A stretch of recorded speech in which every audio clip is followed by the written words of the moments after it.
coming back here.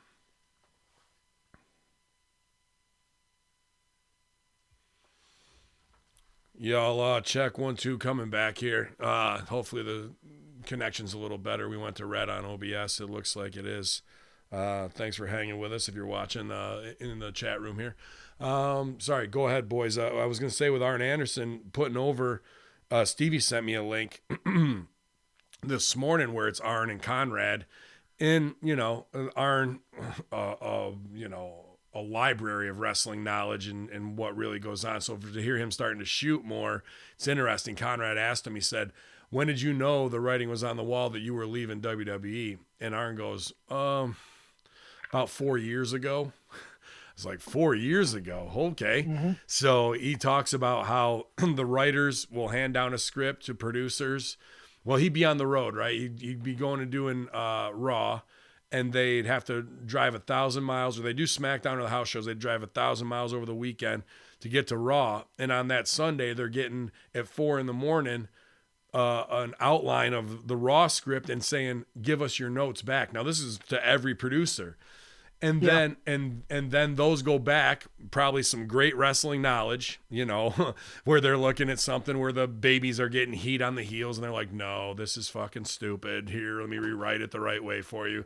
The notes go back to the writers, and at the end of the day, the writers go, nah, and it ends up being what the writers want in Vince's version. And we've seen how well that's worked out the last 4 years to tank the product. So here's Arn just clocking a paycheck at the end of the day, mailing it in for the last 4 years, where they're even calling Arn stupid to his face and that his ideas are stupid. And like, this is, the 18 years of being there after WCW and not using it the right way. So it's a very interesting listen. It's kind of like that Cracker Barrel front porch, sitting in a rocking chair, grandpa talking. It's not very fast and upbeat, but it's some goddamn real truth how messed up the creative process is there. Now here, hopefully these guys obviously are going to get to book their own business with Cody, and things will be out of the way and we'll get a real retelling of something. But yeah, I'd like to see Arn do some high level stuff, man, here and really give these guys a shine. I'm enjoying hearing that shoot stuff with Arn. I've been digging his podcast, what he's doing with Conrad. But I like MSG brought this up a moment ago when we're talking about his on-screen presentation. He did come across looking like a coach. That was the vibe you had on it, MSG? Yeah, he like a coach, like a nerdy looking guy on the sideline who was, was cold because it's the winter time. He looked like a head coach itself. Is he supposed to be like what I took away from it? Is he supposed to be Arnold Skolin? I don't know. Okay. I'm not sure. See, do you know who that is, MSG? I'm not trying to insult you. No, I don't know. I'm sorry. Oh, it's all right. He's a manager in the late 70s, early 80s, a wrestler in the 60s and 70s. Legit badass. Okay. And he ended up, he was manager for Bob Backlund, I believe. Yeah. He's the one that threw the towel in. He threw the Cheeky Baby. Yeah. Backlund out. Okay. So when you're saying coach, to me, he's one of the last guys who was like kind of like a legit amateur coach that would have bled over into wrestling or judo, Gene LaBelle, kind of something along those lines. I hadn't seen it, so I'm just, in my mind what I'm envisioning. But that didn't work. That didn't work with everybody. MSG, you're a college student. How old are you officially? I'm 32 in March. Okay, you're 32, so you've been around the block a few times. You've seen wrestling where managers have been pretty popular, I'm assuming, right? Yeah, of course. Yeah, so where I grew up, the managers were colorful. You had a few exceptions like Arnold Skolin, but for the most part, like think about a Lou Albano, how colorful he was. Jimmy Hart, Jim Cornette, Bobby Heenan. Though the managers are playing that secondary role, I think visually they have to fit who they're coming out with. Tully kind of looks like a middle-aged man, but Tully Blanchard is such a cool motherfucker that it doesn't matter what you dress him up as. He's going to make himself look cool coming out with spears. So I think they need to find that cosmetic thing for Arn, because this isn't a huge deal, but this is just me, somebody that's used to these larger than life type of managers. If he's going to be that role for Cody, I'd like to see a way visually, maybe even if he pulled the J.J. Dillon and just wore a really nice suit But that would be my only critique of having Arn out there. He's fucking great. What if I don't know. Sorry, here's some DCW and Susio to write it as a rib and make it half funny. They only wear V-neck sweaters with ties and shirts underneath, and every week they try and update each other, like they both wear it, and then at the peak of the feud they both come out wearing the same sweater, and that's what makes them super hot, and the other one tells the other one to take it off, and he's like, you fucking take it off. No, you take it off. And they hockey fight and they have to take off the sweater. I love it. Isn't that the well-dressed gentleman's match? That like kind of a little bit, some of that, Beautiful. That's the best gimmick I've heard you pitch in many years.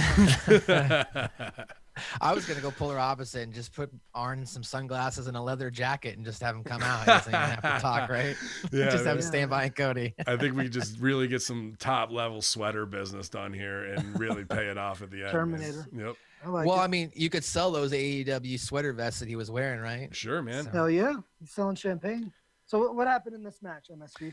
No problem. So Anderson, of course, like we mentioned, is Cody's advisor. They come out to match. These guys go back and forth. I thought that there was some really good high spots in here. I thought Cody sold a lot of good moves. I think there was a couple points in the match where I was really happy with how like he would get up, turn around, and then just as he's turning around, that's when Darby Allen would hit the crossbody. So he just wasn't waiting in the wings, waiting for that wrestling move to be hit. So the little things, and Cody of course is trained with you guys, so that's something that he's taught, right? It was definitely, to me, it stood out in this match.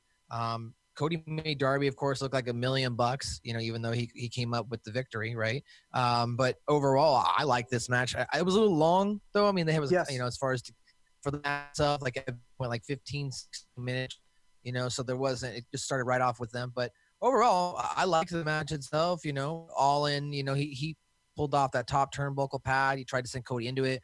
Cody reversed back, launched, all in over the top rope. So, they came back and forth each other with pursuit. Ended up going to coffin drop off the apron.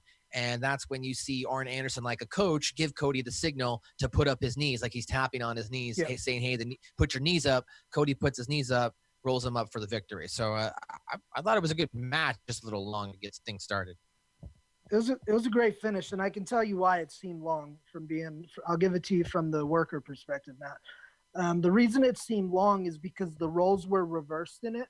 I loved the first part of the match where Darby would hit his fast Darby shit and it would be awesome. And then Cody would stop the action to allow the fans time to digest it. Cody would register what just happened to him. They kept the people engaged. The match started to lag a little bit when Cody started selling for Darby. In a situation, it was an interesting choice by Cody. He's an artist, so he can play his own music, right? But it was an interesting choice. Tradition would have said Darby should have been selling for him.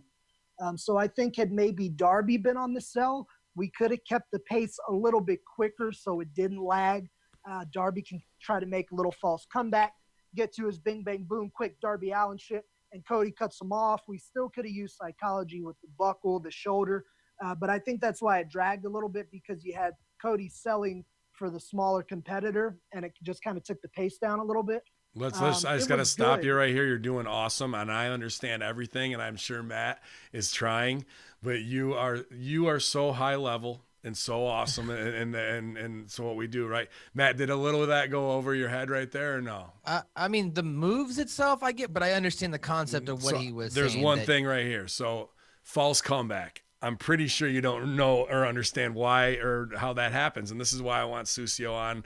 I'm so enthralled that he's here, because he's a teacher as well as a performer. Talk to me about false comebacks and what that is, because marks who think they know, who don't know shit about shit, are about to learn about a false comeback, what it is, and why it happens. Go ahead, Sil. So basically, the comeback of the match is a crescendo you're building to. The only thing higher than the comeback is the actual finish. So you're going to take the match as high as it goes, which is the comeback, where the babyface starts getting retribution for getting beaten up for a number of seconds or minutes. And then the only thing bigger you should ever do than the comeback is the finish. That's when your match reaches its apex. Now, in between, you can't just have a babyface laying around the mat for 5, 10, 15 minutes, especially in a longer match like that.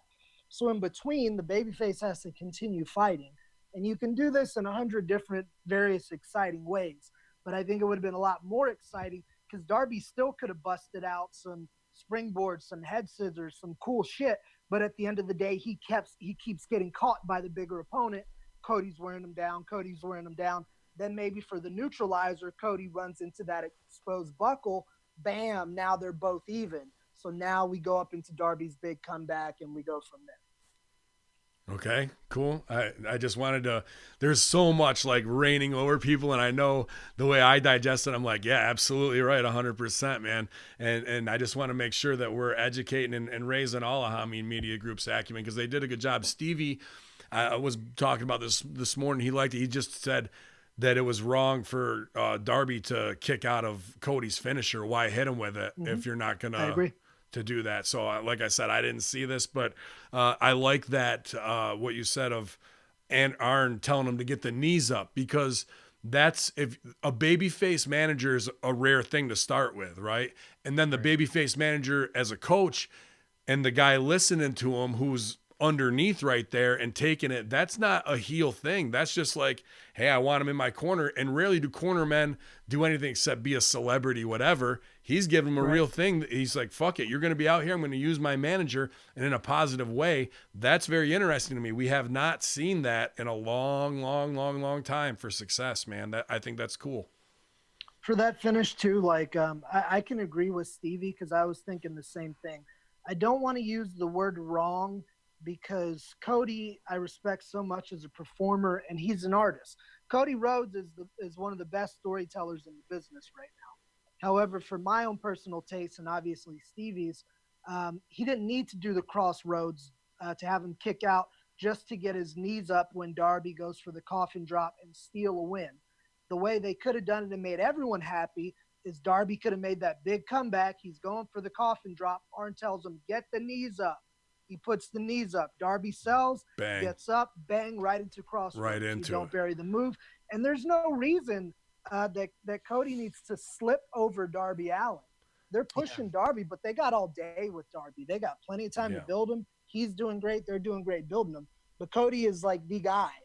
Cody shouldn't be pulling out a fluke over Darby Allen. I think he should beat a Darby Allen with his finish. The as win, we'll see later with John Moxley. The win is really on Arn, not the setup for the win to get him there. Because if Cody's under, that's all he needs is to listen to Arn, take the knees. Now Cody can sell up slow, and we got that last minute before he hooks it and finally fucking hits it. So they did it backwards again, and here I am, dude. Like, don't want to be a hater, but you got Arn Anderson in there. How is it not getting booked the right way? And I know there's 31 flavors, man, but like what you just did there is the right way. It's the right way to do it. You protect your finisher instead of burying it, and you get Arn over as the coach and legend who helped you set up to get in there, and you get that big moment of breath for Crossroads, which is what we all work for, to get our finish over. Instead, we buried our finish just to get Arn over fully as the coach who helped him get a win. I think they only got 1/3 of what they could have accomplished there, the way you laid it out. Yeah. Yeah, no, there was some questionable spots. You pointed that out. I think I know what Stevie was referring to. There's also like a, Cody and Darby are, on the top, standing on the top of the third rope, and Cody hits that reverse superplex right over the top. They come crashing down, and Darby kicked out of that. I thought that was a high spot, and in the match. So like I thought that was a good point to, as far as then build up to the crescendo, right to the finish. And it did kind of AEW seems to try and pull these out of nowhere style of finishes, whether it be these roll-ups or whether it be let me get my knee up and then I'm going to pick up the victory. They're not really fully closing out a match. I mean, is that fair to say? Some matches, yeah, I'll agree with you. And I'm going to get a little philosophical here for a moment, MSG. Like we were talking about it. That's just the way I would have done the finish. The way that I teach wrestling and speak about wrestling, I don't think there is a, quote, right or wrong way to do things. Yes, I think that's up to the audience. It's just how well was it executed? How did the audience react to the way you executed it? And how much business did it do? The audience and the consumers are going to dictate what's good or bad by either not watching, not buying merchandise, or not buying tickets. We got 31 flavors and all that shit. people just do different stuff. So there's a lot of guys on the independents that are over guys that I look at them, I'm like, I would never do that. That shit's horrible. Why would you do that? But people are paying money to see it. So, who the fuck am I? The market is dictating what's working and what isn't. Would you? Well, I mean, would you? Are they paying to see it? I don't know, right? I guess that's that. I think there's that's what we're gonna find out. Yeah, right. Would you kiss? Would you kiss Joey Ryan's dick?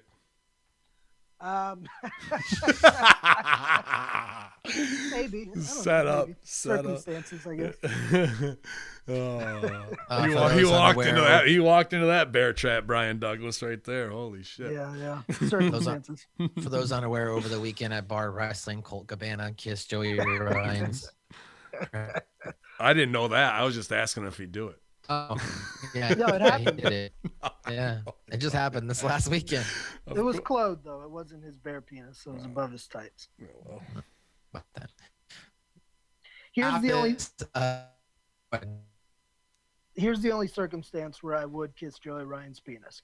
If we were both playing a heel tag team, and the old spot where drop toe hold into the fucking cock. Yeah, I did it in front of 400 Orthodox Jews and fucking. No, I do the other one. Like when one of the heels gets bumped and he goes crawling over on his knees to his partner and he hugs him in the corner. Oh yeah. And he's standing up. So like, let's say Joey and I just both got bumped and he happened to get his dick hit and I ran over to him and did the thing on my knees and we're hugging. Yeah. Then I noticed his penis is hurt. Maybe give a little smooch. Oh yeah, that right there. Sure. Okay. Okay, I get it. Yeah, why not? Anyway, we're going off the rails, boys. Sorry. No way. You're right on time. No, it's fine. I'm sure the fans aren't going to be disappointed with the high-level conversation. So backstage, Jen Decker is talking with AEW World Tag Team Champions SCU. She asked what the fans can expect to see from them in 2020. SCU's up, Sammy Guevara comes in, talks about some trash to Christopher Daniels, asking him, what he has some on his. Maybe Daniels doesn't have any those L's on his record. Of course, this referencing the fact that now they've reset it, so I don't know how much that was the two in the ring next week. Hold on 1 second, MSG. Is he roboting up to you? So yeah, he is. I was just about to ask you this. Yeah. You sound fucked, MSG. Did I? Yeah, you sound fucked for a minute there, and it wasn't. I was greenlit over here, so it wasn't OBS slowing down. I just didn't want you to miss anything. Go back to talk about US or SCU at the pre-tape. Oh, sorry about that. So yes, backstage, Jen Decker talks with AEW World Tag Team Champions. She asks what the fans can expect to see from them in 2020. SCU says everyone is stepping up, noting the Dark Order. Santana there he goes again. Calls them losers. You're fucked again. Go ahead. I can see you guys. You guys can't hear me? It keeps going like like that. So that's my impersonation. It sounds like me usually. So or me last week. Yeah. Take 3. Yeah, so SCU's backstage. They said we're gonna fuck somebody up. Yay! All right. So what'd you think of SCU? That was my first pop for Sammy Guevara coming in. All my notes say are SoCal Uncensored promo / Sammy is great. So we'll see. We'll see what him and Daniels do next week. It was basically just setting up that match, and it was backdrop. It was a backdrop piece of business to set up Sammy versus Daniels, which should be an incredible match. And then this springboarded us into the huge women's 4-way match, and in the holiday season, Festivus fashion, I do have some problems with a lot of people, and I have some grievances to air. And one of those is this women's 4-way match. Oh boy! So this women's 4-way match: Rio, Nyla Rose, Britt Baker, Hikaru Shida, AEW Women's World Championship match. So, Rose hits Rio with the title before the match even gets going. Cracks Baker with the title.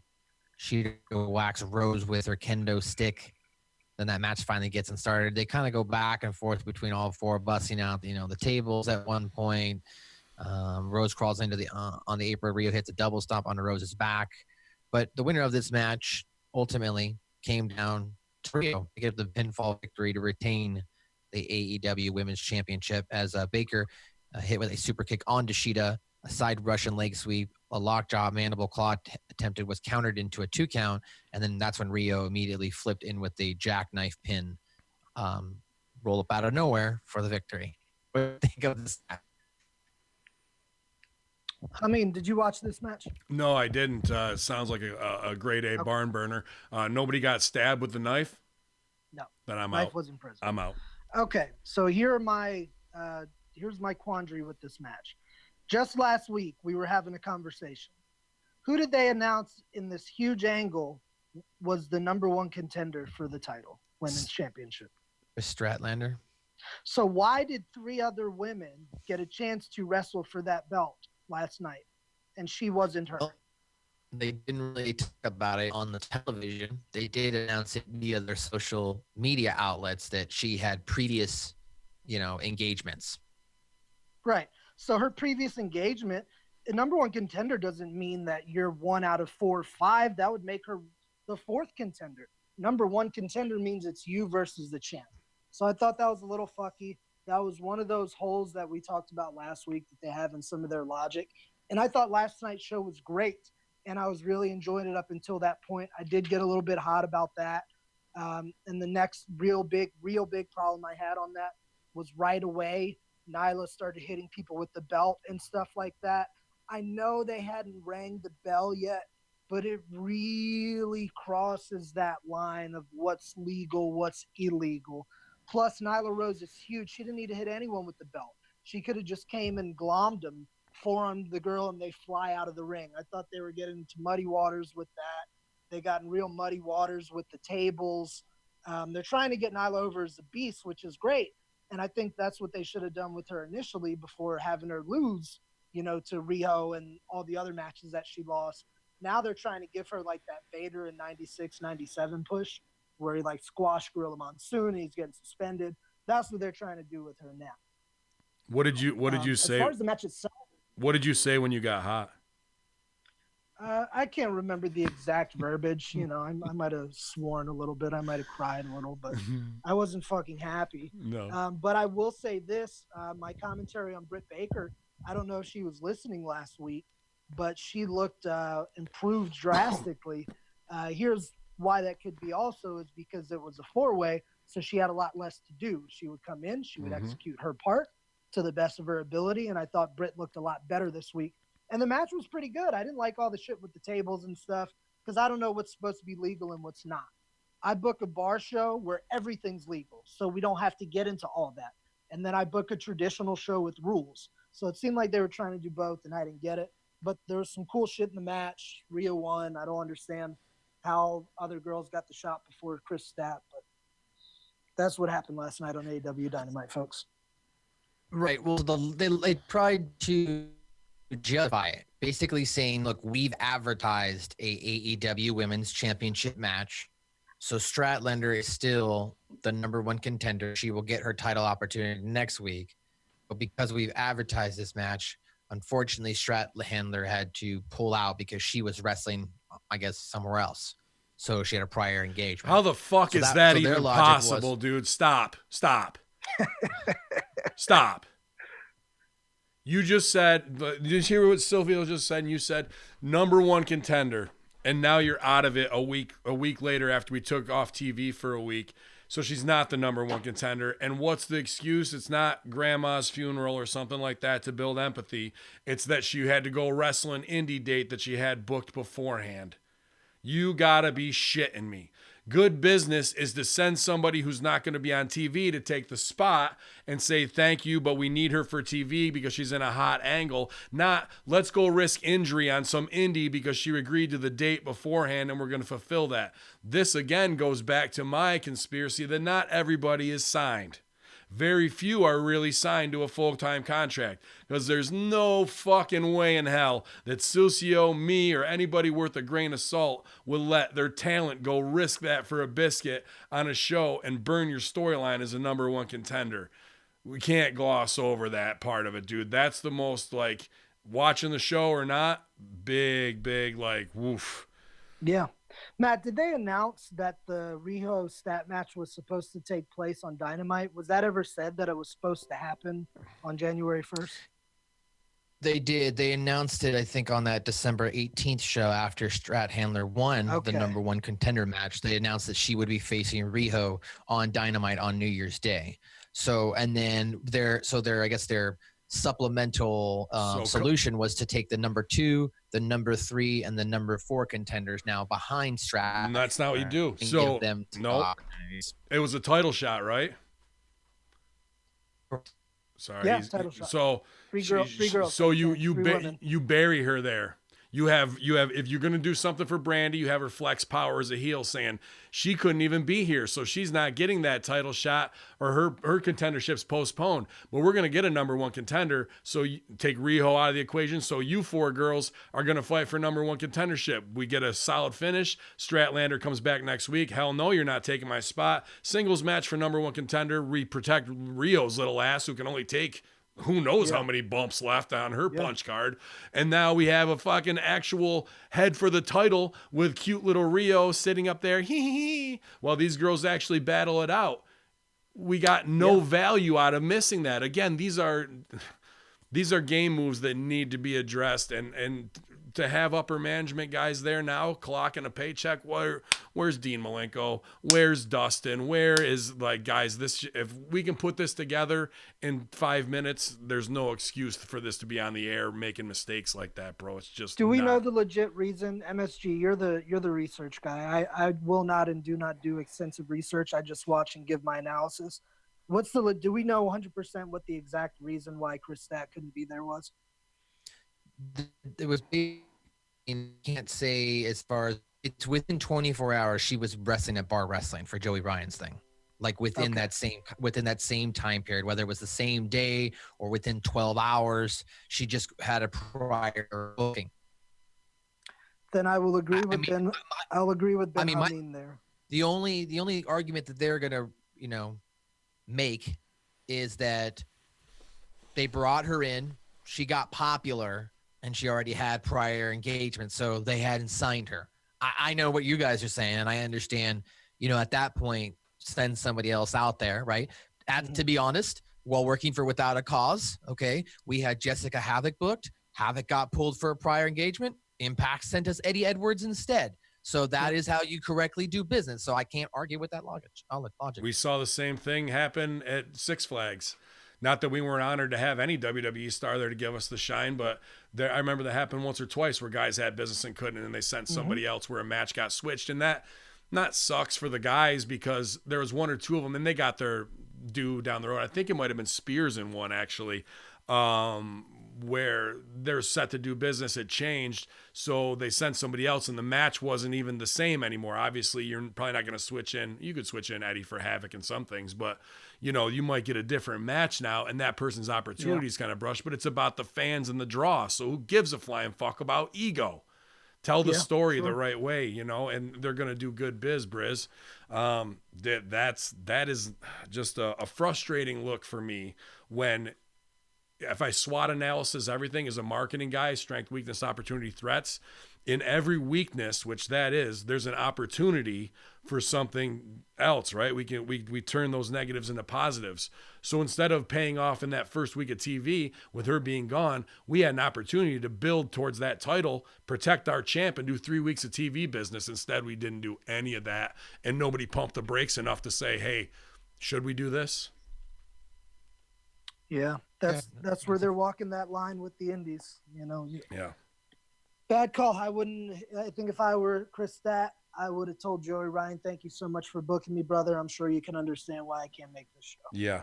But I don't rate it.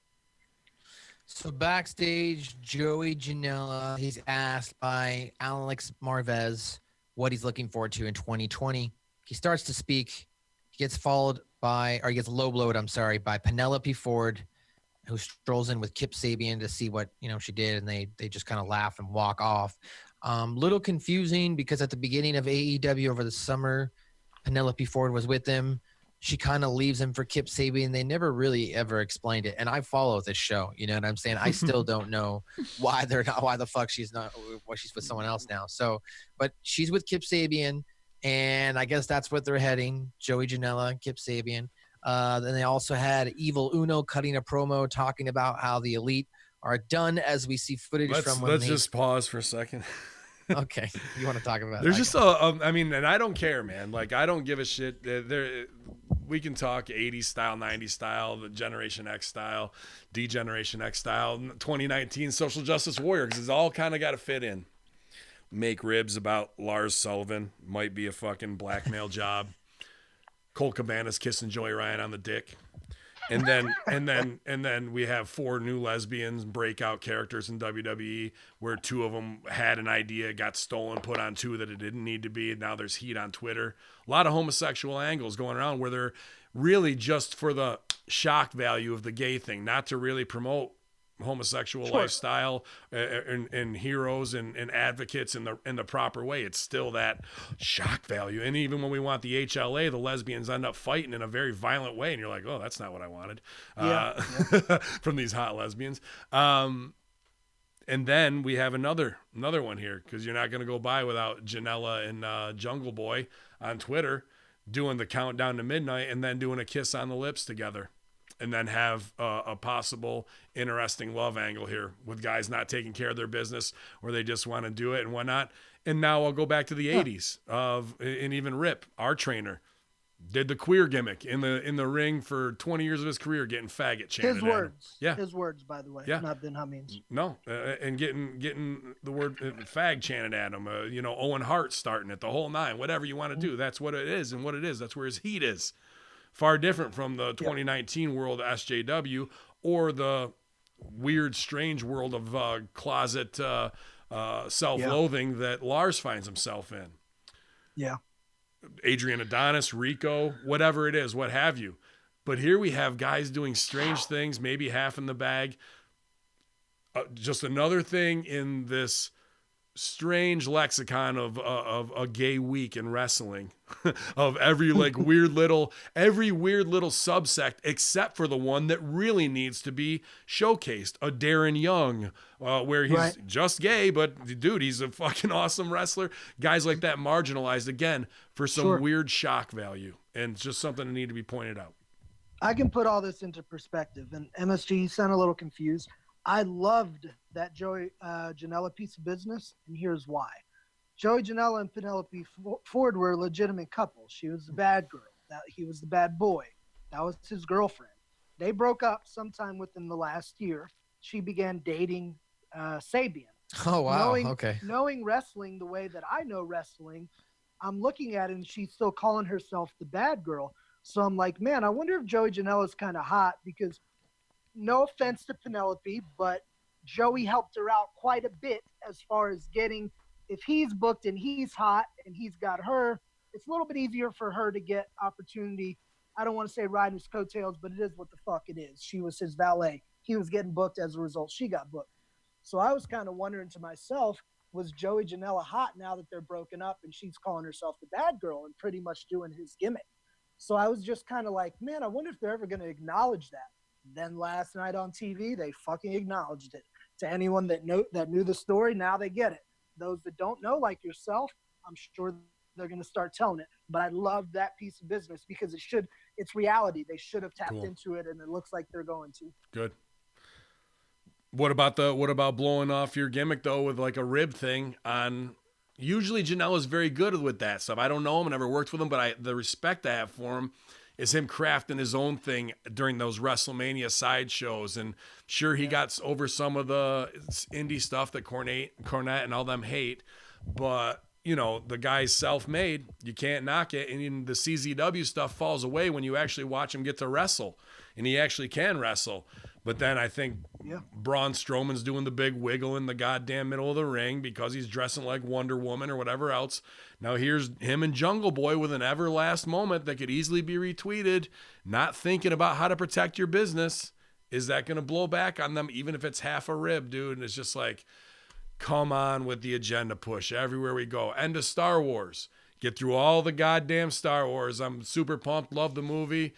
Yada, yada. We got to get the 2 50-year-old lesbians in the background kissing real quick. Couldn't have been one chick and an alien to show interspecies Love, fine. I would believe that in Star Wars. Nope. Just one more. Fuck you. Let me poke you in the eye on the way out. I do not need this in my life constantly. I came up in a theater background with plenty of gay actors, icons, choreographers who never tried to do anything fucking to corrupt me. Just great people all the way around. But everything here is a constant fucking little jab. Fuck you. You'll take it. I don't need to. I'm already the person I need to fucking be. And it devalues their value on camera, of the product whatsoever, and just an agenda push all the way around, and doing it the wrong way to represent the people who want to just have equality and be done the right way. You know, I agree with you there. It kills and to answer your specific point about Janela and why he may have done that, my honest opinion, Joey likes to party. He probably was partying. It was New Year's Eve, getting a little fucked up. He thought it'd be funny. I don't think it was any deeper than that, and it is what it was. Maybe he likes kissing guys, maybe he doesn't, but he did it.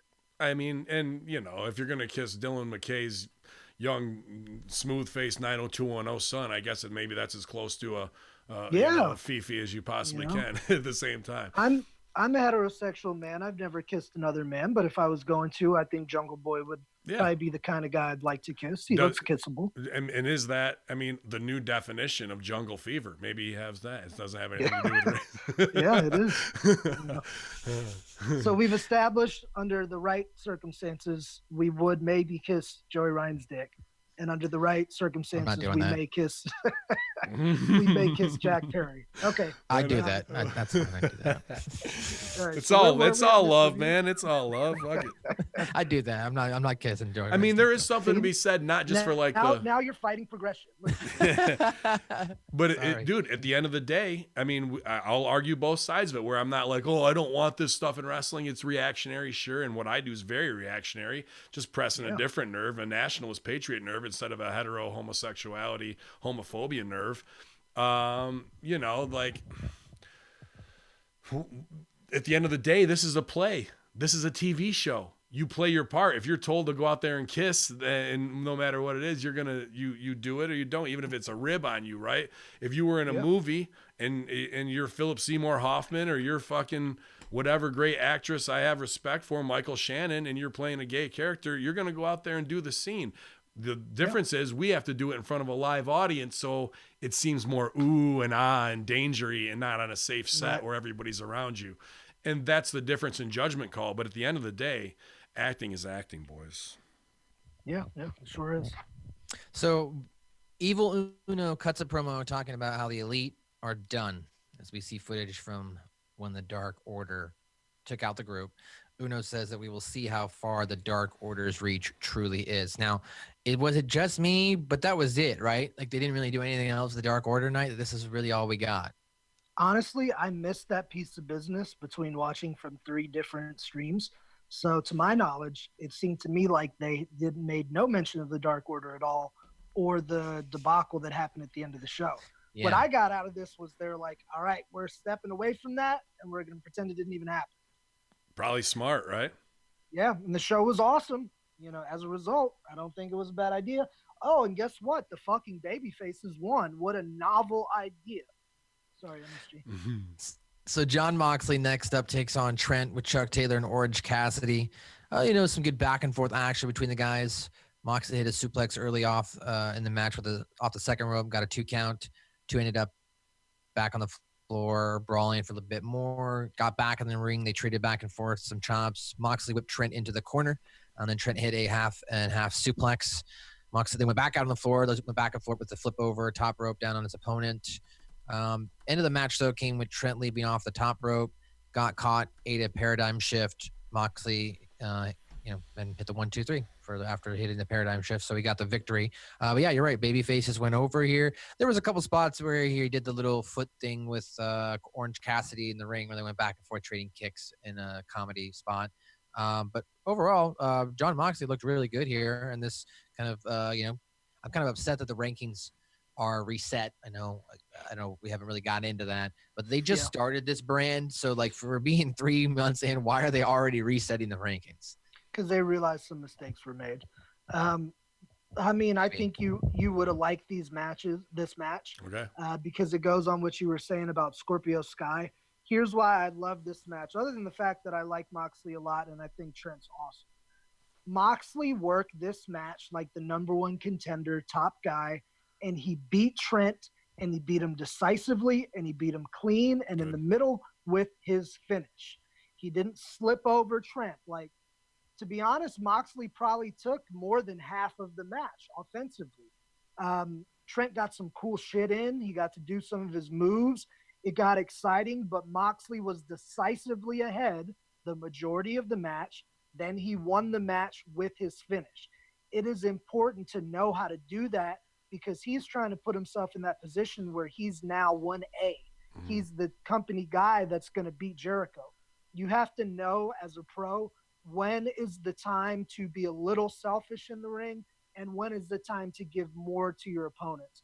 I think one of our criticisms we've had a little bit over the shows is that they've been a bit too unselfish with the Bucks losing a lot, with Omega using a lot. Mm-hmm. I thought Cody was a little too unselfish, putting Darby over this week the way he did. Moxley did it perfectly. He beat Trent and he beat him decisively, and he should have because he's the goddamn number one contender. And Trent's a tag team guy. Trent's going to walk away just fine. Yeah. His excuse for losing is he's not used to singles matches. Yep, 100%. He's a tag wrestler. Dude, you're spot on. And you're reading it right out of my mind, man. I mean, this is where Trent also gets the shine just being in a contender match with it. You know what I mean? To be in there and getting that he can show that he can go that way. And you're testing the waters. Ooh, could they get behind Trent in the future as a singles? I think they could.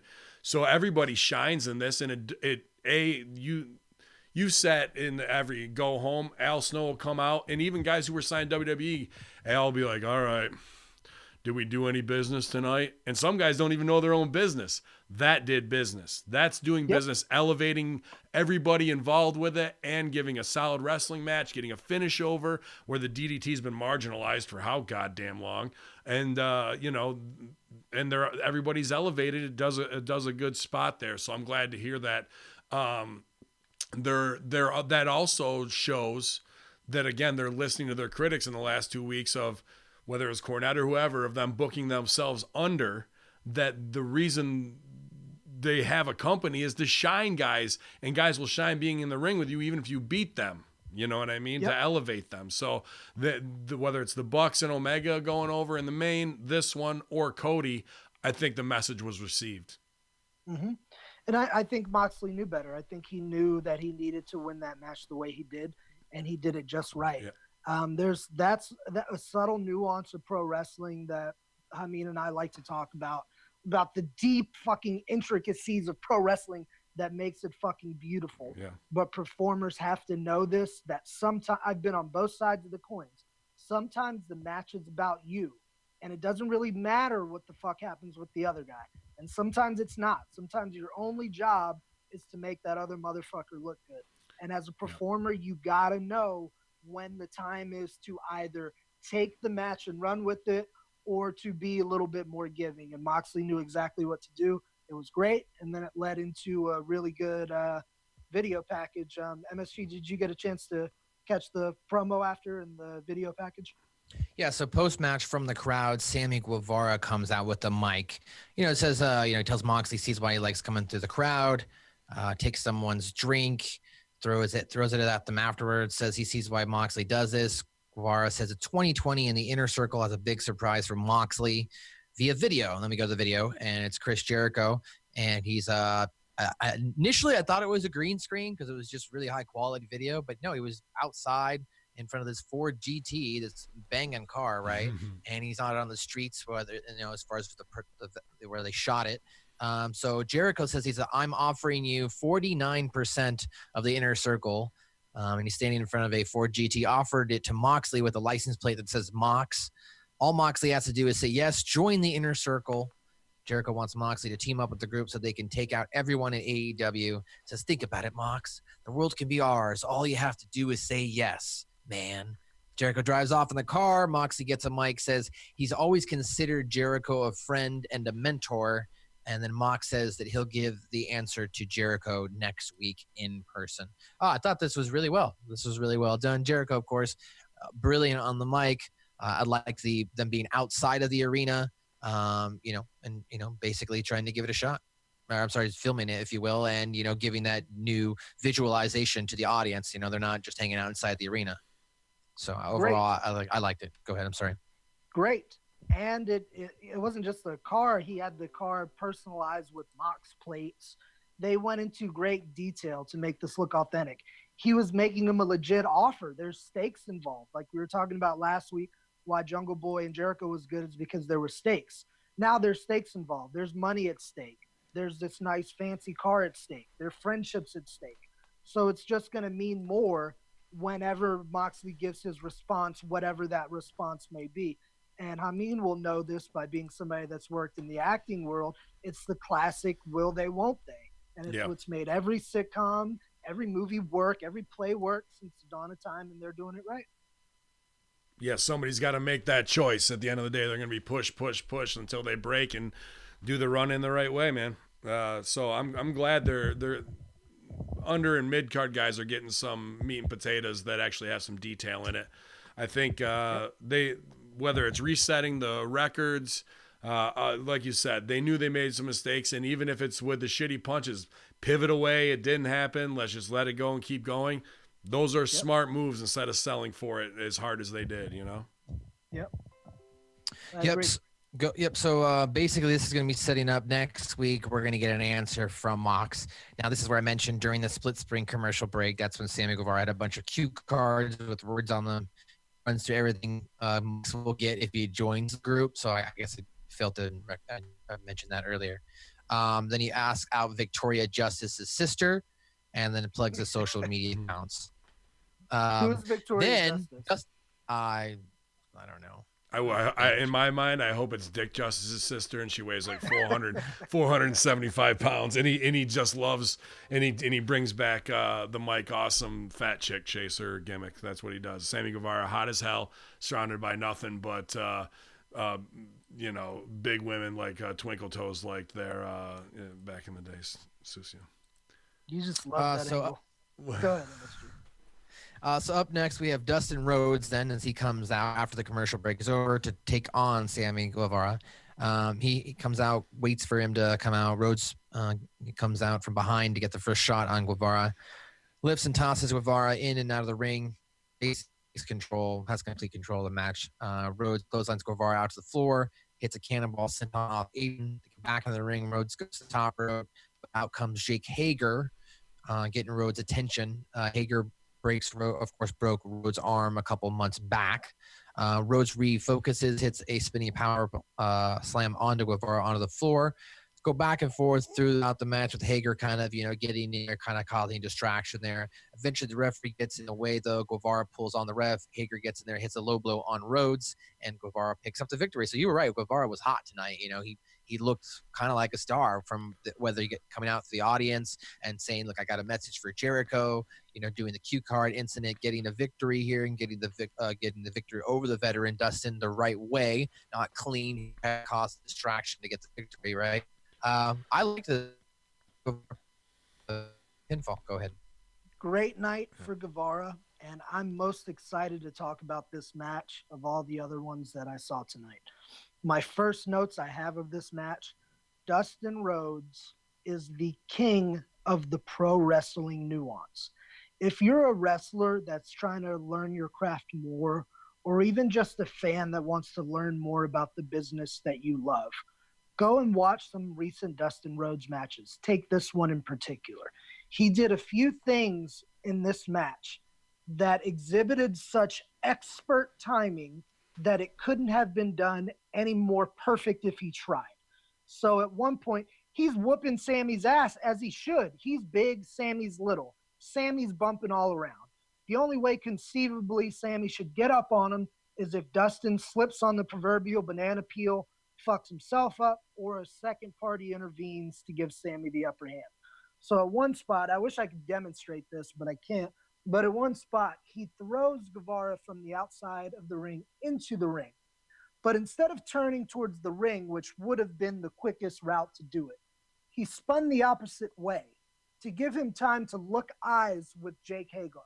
Now, the fact that it took his body a little bit more time to spin that wrong way to make eye contact with Hager left just enough time for Sammy to come and sneak the baseball slide drop kick and knock Dustin on his ass. It was nuanced. It was perfect. It was fucking beautiful. Nice. Sorry, I made that switch there. I finally got access into my internet here, so I didn't miss a beat there while you were talking. So yeah, Ben, what did you think? I mean, as far as did you get the chance to see this at all? Or have you heard of it from the Sammy Guevara stuff? Yeah, sorry, I had something coming in there, but I did see the match, and this is where because I'm with Sil, I'm such a huge Dustin and Gold Dust fan. There's never been a higher level character who can do anything and bring it to life and make it work, and a Russo creation as well. And again, where people want to shit on the old school and he's Dusty's son, well, look how great he is using Dusty's charisma and his DNA with Russo booking and him getting the most out of it, right? And it doesn't matter if he had Tourette's syndrome or whatever it was, he was gonna fucking make it great. And I think he's awesome here as this evolution of himself. I'm not really down with Canadian destroyers on the apron, especially from Legends. And then that not being the finish or something that breaks somebody's neck to stretcher them out. That's kind of what I'm doing. If you're doing a Canadian destroyer on the apron and it's just a transition, whoop, that's where I was like, God damn, dog, here we go. I better get off Twitter before I say something stupid. And then here we come with the finish. We're used to this Shattered Dreams production kick in the cock. And like we said, the ref jumps in the middle and stops it. The crowd goes boo. Now the heat's on the ref for Swagger to jump in to do his Bellator knee to the nut spot, which they're going to finally get max value out of after that finish of reality. So, okay, I don't mind that, but the heat's on the ref there. We've seen this spot 1,000 times. We're conditioned to it. That's not what it should be. And he's not kicking him in the nuts anyway. He's kicking the turnbuckle pad underneath. So the AEW marks run to the fucking, no, dude, you can't kick in the balls. Well, if that's going to be what it is, then the spot is the ref saying, no, we're not doing that here, and him going to the audience, no. And then he turns to look at Guevara. That's when Hager drives in. It's not up to the ref to stop offense for these hardcore Jap fans that have seen everything under the sun to that's where you're going to draw the line. Dude, I was like, oh boy, please don't let me tweet about this. Had to tweet, apologize, dive, delete, so before I even hit send, I undid that. And then we get to the main event, and these guys are doing those lucha shoulder blocks. They're doing drop kicks, not even registering drop kicks in quick sequences, rolling to the outside, not selling their face. I'm just like, oh boy, I got to turn it off before I get in trouble, because I'm trying to build good faith, which we can talk about here at the end in a little real locker room shoot. But all that work, so much great stuff, me being into Sammy with the picture-in-picture, getting him over, to be stopped where heat's on the ref. This is where we're still missing big picture stuff, man. And I don't want to say bad things, but there just needs to be a voice of like, all right, let's look at this. Are we getting max value at the end out of things? And for it to be happening in Dustin's thing is weird to me. It's weird to me. I did find the finish a little odd myself. Like, it's weird because at this point, like, who am I really to look Dustin Rhodes in the eye and said, I think that's wrong. But I do have a way that if we were having a conversation man to man, I could say, hey, maybe this would have worked a little better. Yeah. You're right. It was weird that's probably the only time the referees ever stopped that. For Hagar to then come in and hit him in the balls, the referee turned back around and Dustin's down and then how did that happen? Yeah, and then Sammy pins it. So the heat's on the ref for being dumb for not checking that, and even being like, even hit him in the balls, like let the ref stop that. Okay. Turn, hit him in the nuts. Hager's on his way out. He's holding his balls. He sees that you hit him. Fuck this match. We're out of here. Because otherwise you buried the ref twice there, dude. And now it's about a ball shot story. AJ Nakamura. We're back to that again. And I think Sammy, had they done it exactly the way they did, which wasn't my cup of tea, but it's what they chose, I would have had Sammy do something offensive, because it just all of a sudden the ref looked and said, don't run and kick this man. Then he's down and doesn't do anything. So I think it should have either been Dustin sold on his feet and Sammy small packaged him, or Dustin sold down and Sammy ran and gave him that shooting star or whatever he does. But I think I like the idea. I love when a heel wins just by cheating. Don't get me wrong. Sure. But I think that moment, if Sammy was going to beat him anyway, he might as well have used the distraction for him to get one of his moves in and shine a little bit. Well, here's the heat that I would have gone to overbook that. Comes in, stops it, whatever. That's kind of weird in itself. Turn around, look at him, ball shot, catches him, throws out the match. Guevara gets back down, and then kicks the ref in the balls from behind as well. Now the heels, I have all the heat. There's fucking, the match was already thrown out. What's he care? And now Dustin, his whole thing, which is, gold dust, hit you in the nuts, whatever, some pseudo-sexuality stuff. That's the story we're playing to. And the heels don't leave with the amount of heat that they do. The heat's on the ref for being dumb. And this is for young wrestlers, mid-card wrestlers, or everybody. It is scary to go up to a fucking Dustin Reynolds when even Tommaso, who I came up with, and I had to not hold his feet to the fire because who the fuck am I to do that? But I just want to understand why.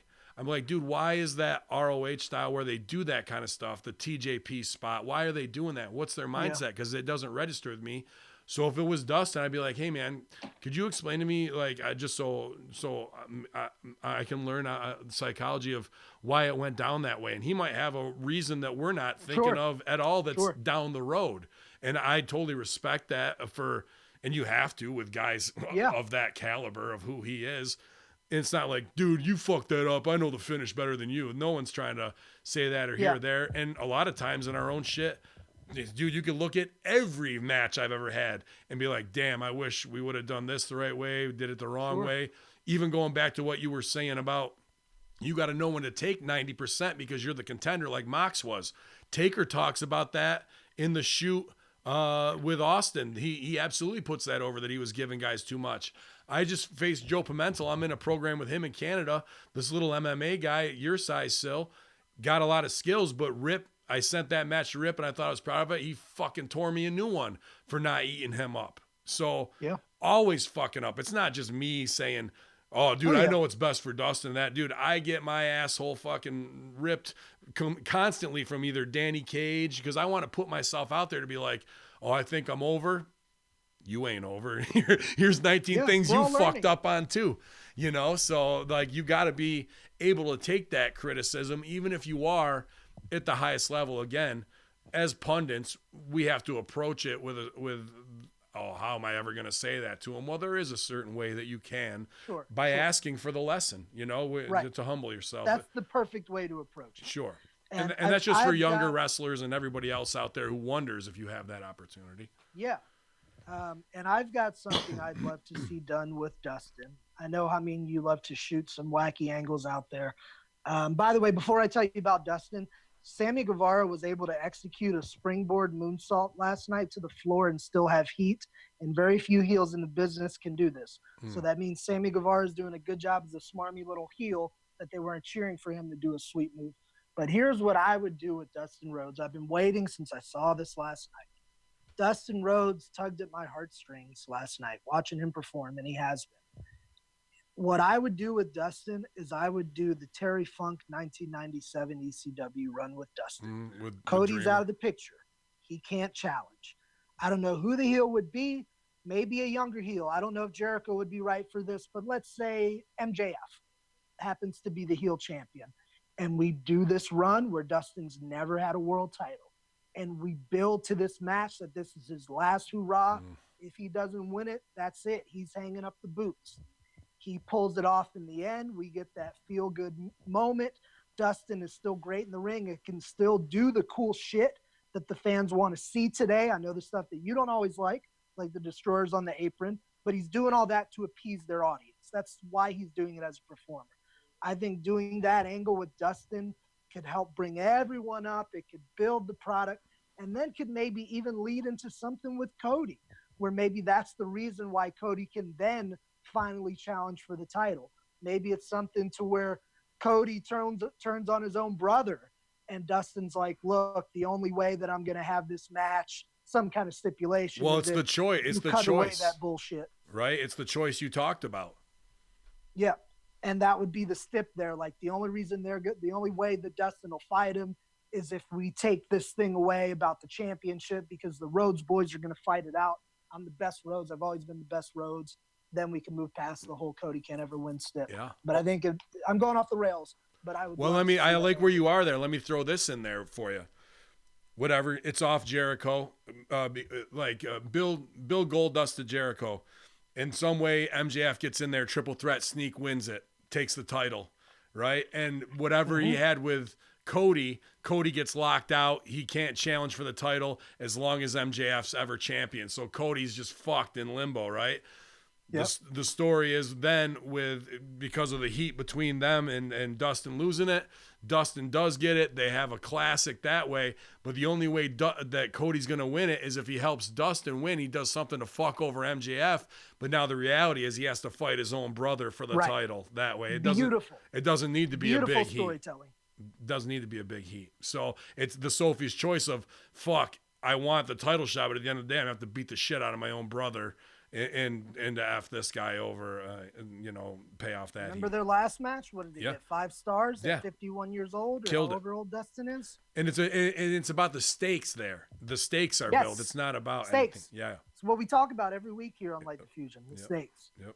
Sorry, we went off the rails, but I love it. Dustin Rhodes just struck a chord with me last night, and I wanted to talk about And there's so much there to reinvent him with, and it's not the Canadian Destroyer on the apron. It's that it's done on AEW Dynamite on TV. Dustin Rhodes doing a Canadian Destroyer on the apron is the ultimate falsie in a highest of high spot in the dips of what's he going to break out. Holy shit, Goldust did a Canadian Destroyer on the apron, rolling back in. 1, 2, grab the rope. God damn it. Even that, so like. But notice Dustin did not cover him after that. Every other wrestler in America in 2020 would have fucking had them kick out of that. But but that's the thing. Shouldn't have kicked out. Should have covered him, grabbed the rope. Yes, something. But Dustin knew enough not to bury it. Right. Yeah, man, I feel you there. But dude, I think that's a wonderful idea, and I love always collaborating with you just right here like that, man. Makes me happy. Let's do it. We're open for business. Hamin Media Group 2020. MSG, did we lose you there? Are you still? No, you could. Yeah, of course. You guys can go off the rails as much as you like. I can sit here and just know when to shut the fuck up, right? Backstage at a bar, Jen Decker talks with Private Party and asks about their 2020. They go to the compliment Decker, and Adam Page also shows up. So it looks like whether it's been on BTE or at least kind of started there, now it's transitioning on to the main platform. That Hangman Page is going with this drunk cowboy kind of shtick. Where he's coming in, he's getting his drinks. At least this is what he was doing on the last episode of Being the Elite, where he was walking around drunk and getting into arguments and whatnot. So he comes out, says they feel like he's got a problem since he's not saying hi. They say he's got a problem with alcohol, says he could kick both their asses, and storms off. He goes back to get his drink. Cassie says Paige is going to pay for his comment to them. Then we go out to the ringside. We've got MJF and Wardlow heading to the ring. MJF announces his stipulations to wrestle Cody. During the commercial break, MJF, of course, barks at some fans ringside, has a woman kiss his ring, and then has her kiss him. He offers the ring to another woman, passes. MJF snaps off one of the fans' signs. He lists off his stipulations now, says that it has to be at AEW Revolution. If Cody even touches him before that, there's no match at the pay-per-view or ever. MJF says the second one is Cody has to face Wardlow first, and he has to beat him inside of a steel cage match. And the last one, he wants Cody to get down on all fours, and MJF is going to whip him 10 times. What did you think of this, Mr. Silvio? Fantastic promo. MJF on the mic is gold. And I got to watch, I guess, the Canadian version with no cuts. So I saw the whole entrance he did. He kissed one girl on the mouth, tried to get another to kiss him on the mouth, but instead got the cheek, got some dudes to kiss his hand. He made a production for a good minute and a half out of it. Promo was excellent. He's gold on the mic.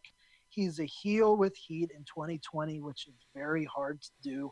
And I can tell you exactly why, but that may be a story for another day. But it revolves around money. MJF ain't afraid of heat. He's a fucking heat magnet. I was a little confused, though. I didn't know if, like, the stipulation was if he beats Cody, he hits him 10 times, or he has to hit him 10 times in order to have the match. Well, were you clear on that? Well, I mean, as far as what I wrote down here, he listed off the stipulations to face Cody. It has to be at Revolution, and if Cody touches before that, there's no match. MJF says the second one is Cody has to face Wardlow and beat him in a steel cage. And the last one is he wants Cody to get down on all fours, and MJF is going to whip him 10 times. So that's prior to the match. That's what I'm gathering. Yeah, that's what I'm gathering. Okay. See, I would see that story happening if Cody lost. And then if Cody lost, I would definitely see that as a way to just get more heat on MJF to build to when Cody finally is going to get his revenge. But we'll see. We'll see if they do it. But it'll be an interesting segment, to say the least. Ben, did you catch this? Yeah, I did. Okay. You know, I want to back up just real quick. I think another spot, you know, here's where I'll sell hard for myself, not just myself, but anybody, where they really need an acting director, especially with these young guys, is that bar scene, Hangman Page and them, dude. Like, it was there, but, dude, it really needs somebody there to go, okay, guys, you got the bare bones. Now let's fatten it up. Let's really pull a performance. Let's turn the energy up here. It just seems so, like, really heavily scripted and not natural for any reason. You know what I mean? There's a lot of charisma there, but again, that to me seemed like something that was done at the 11th hour, and it just was, all right, we got it, guys, let's go. You know, and I've been there on some shows where that happens, and been trying not to let it happen. But I think, you know, kicking off the new year, you're introing to players. We need to see more from those guys. Not Street Profits level over the top, but somewhere in between that. So that's my note for those guys there, man. And we need more from Page to be in a scenario where he's sexy. That wasn't sexy for him. That's his whole thing, right? So, yeah, I mean, and, you know, if you haven't watched Being Elite or even AEW Dark over the last 2 weeks, I could see how that could be confusing again as well. All of a sudden, Hangman Page is just a drunk on TV. Right. And they're spilling liquor and shit like that or whatever. I mean, those guys get their booze jokes in, and that's funny, but there was more. They only got about 40% value out of that, in my opinion. Yeah. MSG, we were just talking last week too about how they need we shouldn't have to watch BTE to know what's going on TV. They should explain it on TV. And you just said yourself, well, it looks like now they're trying to transition to doing it all on TV. So I don't know if maybe they were listening to the greatest AEW review podcast in the world today, like Fusion. But let's hope so. That's a great idea. BTE is cool. I got to get on that Light the Fusion podcast. That's the fucking one to be on. Light the fucking Fusion.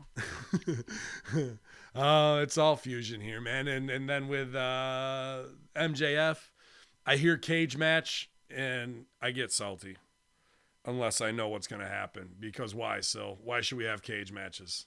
Actually, ask the kid. It's a blow off. Yeah. Payoff, it's a blow off. Payoff, or why? What's the other reason, Matt? To build the next big match? Nope. Oh. Nope. What does a cage do? It ends a feud. No. What does the actual cage do? Oh, it keeps people out? It keeps people out or keeps people in. So if you're having a lot of run-ins, that's the reason to have a cage. It keeps dudes like the insurgency like henchmen, a last resort, right? We shouldn't just go to the cage. Insurgency henchmen keep running in, beating the shit out of Los Locos. We got them 5-on-2. They don't have the numbers. We're gonna build the cage to marginalize the heels. God damn it! How dare we get in there? And the manager gets locked in. Holy shit! I don't have any help from the outside. So just doing cage to be like, and he'll smash his face into the cage. I don't really sell for that, dude. You know what I mean? Maybe with Wardlow, you're locked in the beast with the Rancor. I get that. I can sell for that a little bit of why. But really, I don't want any of those things that he laid down to happen. I want MJF to come out next week and cut another promo. He goes, I thought about it. That's being too easy on you. What I really want to happen, and he lays down another list of impossible demands. Right. You know what I mean? Just to keep switching it up on him. That's all he really has to do until Cody's like, just gets his hand on him. We don't need this gauntlet of challenges to run through. Before you jump in, I thought that's interesting is Wardlow hasn't even had a match though here in AEW. So they've at least somewhat kept him, I guess you might say, protected, right? But also at the same time, should a cage match be his first match in AEW? I could see the reason why.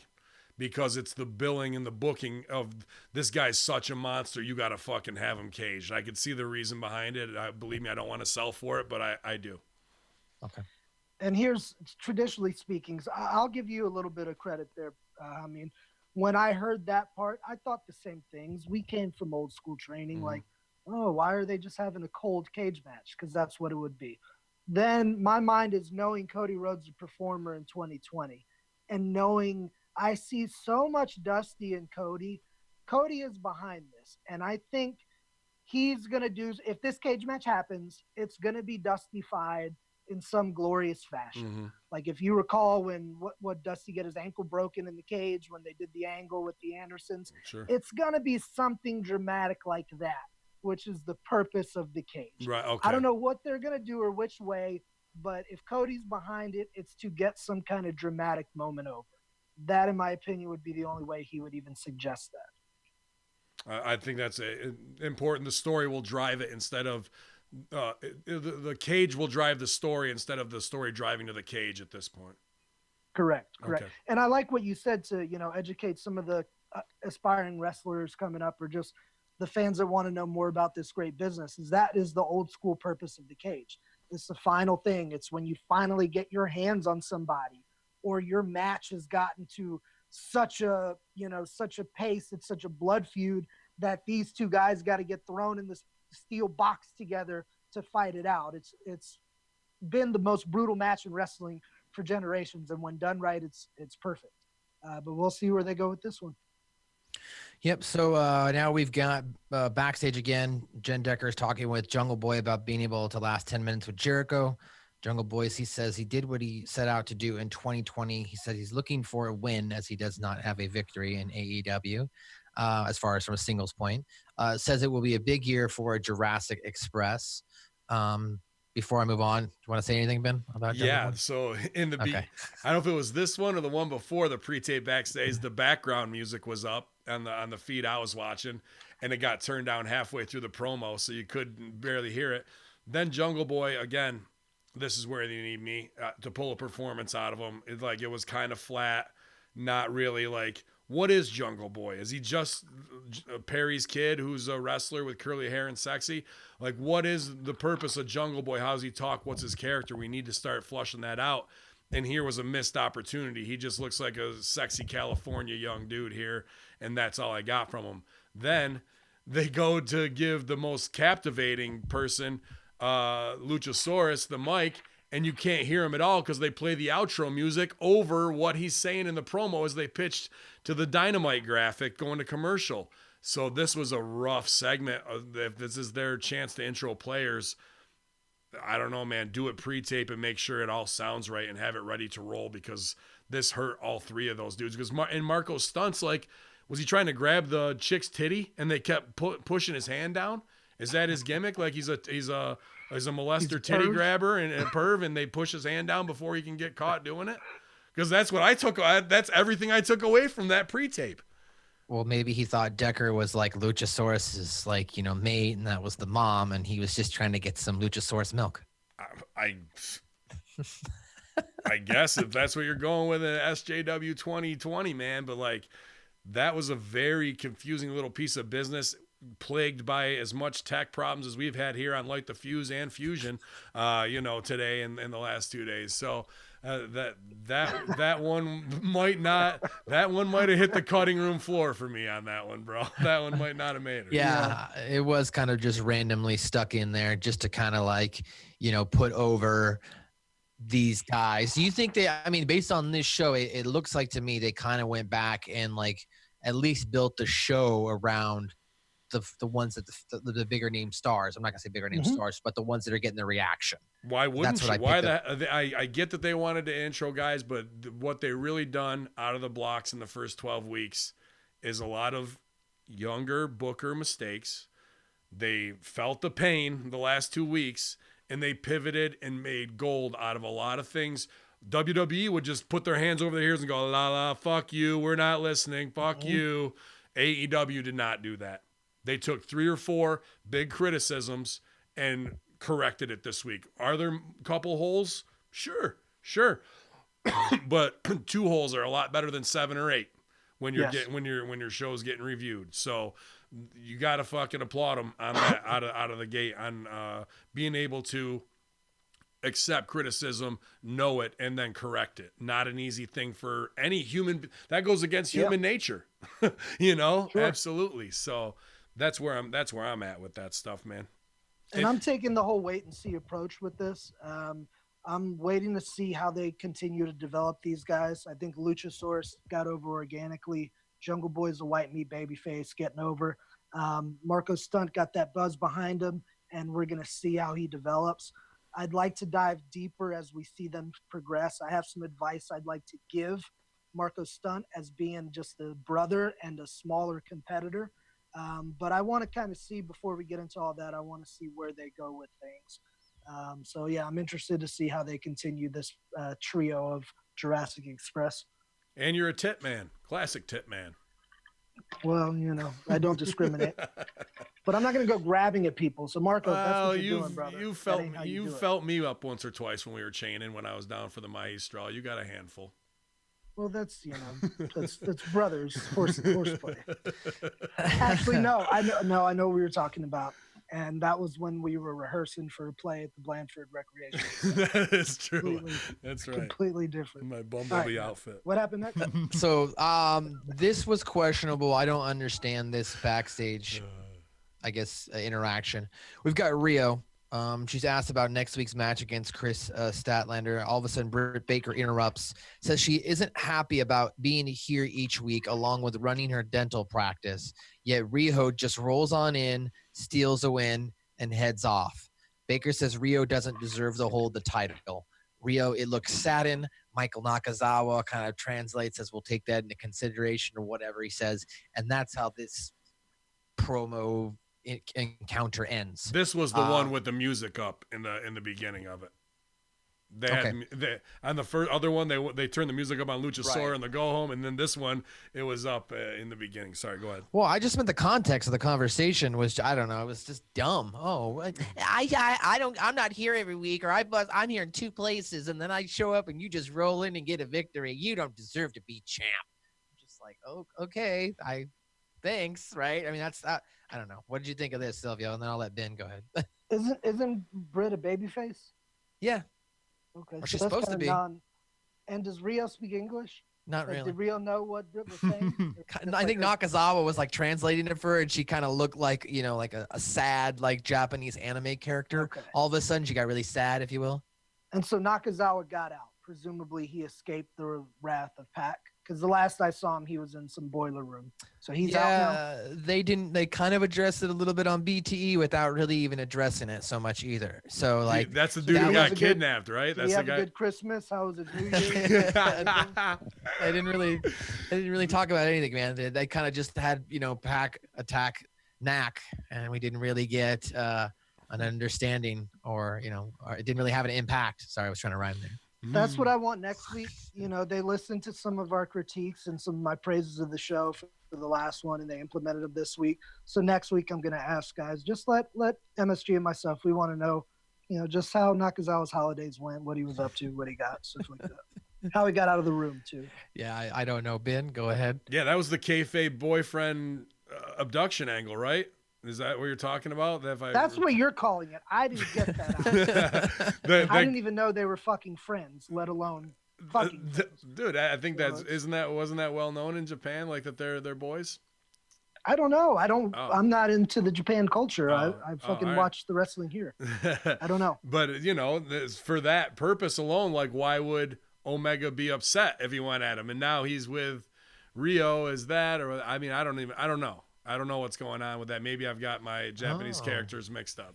You got your sexy hat on. What if Kenny Omega was the one that was behind the attack? I get where you're going with this. He's upset that Knack's moving in on Rio. That's all I can think of is like maybe he's not as curious as he once was. But so because really, Britt Baker, babyface doctor. We have a doctor who's a wrestler. That's the draw. Don't need more than that unless she becomes Lady Isaac Yankem, who's obsessed with ripping your goddamn teeth out. What else are you going to do? You know what I mean? if you're going to do something false, genuine with her, you bring her in and be like, oh my God, Rio, I love your smile. I wish I could have you model. I wish all my clients had teeth like yours, and really babyface, where we know it's her placating to a Japanese girl who only knows a white girl is smiling and saying nice things to her to get close to her. And then her translator puts it over and she does, oh, thank you very much, back to her and as limited as possible, and pat her on the back and make it look like she's being a false friend so she can get close, not come in and be a bitch to her where she's not going to understand anything. Right. And we have this babyface character out of her already, which is far different and unnatural for her to be mean. She seems like a very nice and likable girl. You're not going to go to your dentist who's going to be a cunt to you and be like, oh, please drill into my face. Like you have to have that bedside manner. Let's turn that up. That's what good doctors and dentists have. That's where her, and even if it's false, over the top will show that it's false and disingenuous, but not to a little Japanese girl who's un-American, who's not familiar with American culture. Easy to trick her. Yeah. That's and traditionally speaking, baby faces shouldn't complain. That's up to the heels. Right. So I don't know if this means they're turning Brit or whatever the deal is, but the only way out of it would be for her next week to completely turn around and say, look, I'm just so mad because all this shit's happened. I respect you. You got the better of me. I'd love the opportunity to do this again. You know, something like that, but it'd be sincere. But if they're going that route, they got to turn her heel because wrestling, I don't care what you do or how many destroyers on the fucking apron you do. The backbone of it is the same way what Shakespeare wrote is the backbone of plays going on in 2020, with this year being the most successful year in Broadway's history. The backbone always remains the same. The conflict remains the same. So it doesn't matter that we've evolved or devolved in some areas. The meat and potatoes doesn't fucking change. Yeah, heels got to have heat. The id of man in these stories from tribal cultures told down, man. You just got to replay them the right way. So when you go against the flow of the river, when you just feel it and you see it. So when that happens and nobody's saying, all right, we're missing something here. Where's the check? Let's rewrite this. And we know what the business is. We're not getting it done the right way. Right. And we're not playing to our character's strengths. And here's the possibly sad and outside part of it. And as a director, I've done it. And there's guys who I book for now who are lower mid card, who I'm trying to build and make archetypes. And they hit me up and be like, hey, do you know what I'm doing on next show? And I feel so bad because I might not have had them in my mind.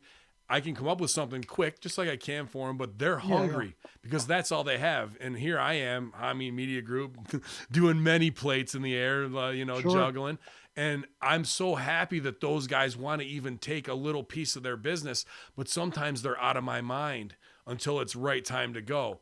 I feel segments like this are that for the Bucks, Cody. They're having to deal with, how are we going to do picture-in-picture the right way? How are we going to get ourselves back on top and do that, Now here's these scenes that are 30th priority, and Britt Baker getting over as a, ironic heel that's a baby face and trying to draw in confidence. That might get pushed way down where it's not even on the list of somebody's thought, and then they have to go do it, and we get this, it goes to TV, and then we have to go, dude, they didn't do it the right way, unfortunately, but let's not gloss over the 9 things that they did fix. So it's tough. Things like this can make it to TV where they're not max value, and I'm sorry, but that just means to me you need more producers and directors who can pick up the slack for you to make sure those characters are taken care of, that there are no holes in the ship right now. I agree. And this shit is hard. Like, I'm going to give a big fuck you to anybody out there that's like, oh, these guys don't know what they're doing. They don't know how to book, blah, blah, blah, talking about Omega, the Bucks and everything. You have no idea unless you've done it, how hard it is to write and perform on the same show. And the caliber of matches that the elite is expected to produce takes a lot of mental and physical effort. Just imagine that you have a 30-minute blockbuster match that you must do that night, but you're also responsible for 16 segments prior to that. This shit ain't easy. We're watching them grow. We're watching them learn. We're giving them a lot of leeway in the process while they work these details out. But this is hard work coming from someone that's done it. So if you're giving these guys too much shit about it, ease up. They're figuring it out. Everything's okay. They're doing just fine. and book the building, get the light crew set up, make sure concessions are rocking, that everything's good to go logistics wise, that all talent and travel are going to be there on time. Somebody got busted for DWI, somebody's banging out somebody's wife, they want to kill each other, pro wrestling tees, jealousy, merch money, the gay, all that shit figures in before Britt Baker and Rio's scene together. So now you know the stress and then of they it. figure out Chris Stat's got to go to fucking bar wrestling. Cabana's kissing Joey Ryan's dick. Yeah, right. You know, it's just, all that shit, bro. Before back to that stress. Yeah, dude. Next time you talk shit on them. Yep, that and it's crazy. It's crazy, and you got to bump and do it all, man. So that really is where things like that I see are suffering, and I hope that if they're taking and we're trying to build some good faith. And before we talk about the main event here, there was some stuff that went down pretty public on Twitter, so I'm not going to say what's what. But you, Matt, you run the Hamin Media Group Twitter. You're my social media guy, director there, doing the voice of how I want things to be. And you're doing a great job with it. And all you did was put out a very honest tweet, especially reviewing this show, saying, I wonder if Cody Rhodes is actually listening to the ideas Vince Russo and Ben Hamin and Stevie pitched. And nothing malicious of like, I wonder if he listened to him. But is that how it is in the paranoid wrestler's head? Because Cody responded pretty much of, this is a publicity stunt by VR. He has my number. His son can get in contact with me, yada, yada. I won't go into the details, but Vince doesn't have his number. And I do, but I wasn't going to be like, Vince, do you want to do it? Because then that'd be a stooge off of like, oh, he's just getting it to me. So Vince puts out, Cody, there is no agenda, man. I really want to talk to you about helping and da-da-da-da-da. Now, there's other connections in Vince's family with Will and where he works and whatnot. And we don't want to put Will in any harm's way because Will's not in wrestling. Why should he be some sacrificial lamb where their heat can fall on him? So we don't need to do that. And whether it's for the fact that Cody might not want to follow Russo to be DMing because as soon as he does that, the AEW super freaks will lose their mind instead of saying what's best for the show. We just can't talk openly like this, man. So whatever back channel that needs to happen, my good faith with the Bucks in 2CW where we have no heat, where even Colin Wysong, you remember that, where he went up to Cody and put me over before AEW was even off the ground, and Matt and Nick and them put it over. I've got tons of respect. We've done great shows for them. But because of public perception, the bullshit internet heat with Russo Cornette, with whatever happened with the early days of the SJW and the racism that never really happened on Russo Brand that got pitched to him, all that heat, like all heat, has got to cool down and subside. Is there great ideas? Does Susie have great ideas? Do you have great ideas? I do. We've laid some out this today. And if you guys need help, it's there. But unfortunately, in the politics wrestling world of perception and all this bullshit, you got to end around. And will we end around and take a longer route until everybody can come together and the best will always find each other? Maybe that's the way it has to be. But it's all in good faith. It's never some like, sure, would we like a paycheck and get a job? Absolutely. But are we slamming on them to like get our shit in? No, it's always, let's make the business better. Let's make sure these guys make a legacy on their first time out because you only get one chance to make a first impression. That's what it's all about. That's what it's always about at Hamin Media Group. Not some get your shit in, fuck you, we heard about it first. The reason I took this job was specifically because I'm a huge fan of 3 shows going today. AEW Dynamite, WWE NXT, and NWA Power. So I just wanted to be able to come on a public forum and talk about the good things I think that these shows are doing. And I'm going to be honest. That's the one thing I told Ben Hamin day one. I said, I'm not going to ever kiss ass. I'm going to be honest. If I think something was fucked, I'm going to say it was fucked. If I think something was great, I'm going to say it was great. And that's what we need. We need honesty in this because I don't want to sit on here just kissing their ass and saying, oh, everything was great. If somebody's listening and I can give something that may help, even in the smallest way, then, that's what I'm here for. Plus, I want to entertain our awesome audience here of our Hamin Media Group Sure, man. socialites throughout the world. Getting great knowledge today, absolutely. Whether it's false comebacks, learning what cage match psychology is about, that's why I'm super pumped to have you on here, because they might hear these terms, but they don't know the reason why or what have you. And really, what they really need to do is PayPal hackerhamin@gmail.com, because you're getting $6,000, $12,000 worth of paid for knowledge from Rip Rogers, Danny Davis, Al Snow, Robert Gibson, Dr. Death, Steve Williams, Marty Jones.